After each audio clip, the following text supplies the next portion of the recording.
அட்சய திருதியை அன்று கண்டிப்பாக தங்கம் வாங்க வேண்டும் என எந்த கட்டாயமும் கிடையாது.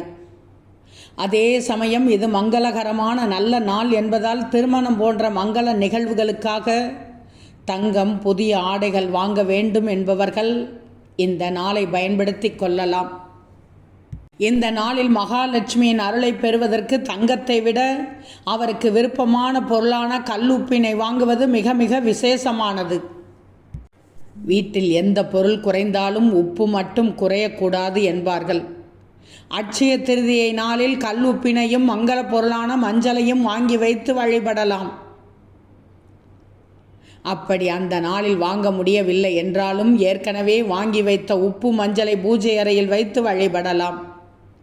அட்சய திருதியை தானம் செய்வதற்கான நாள் என்பதால் இந்த நாளில் அரிசி, பருப்பு, கோதுமை, ஆடை போன்ற பொருட்களை தானம் செய்யலாம். எதுவும் முடியவில்லை என்றால் ஏதாவது ஒரு உயிரினத்தின் பசியை போக்கும் வகையில் அன்னதானம் வழங்கலாம்.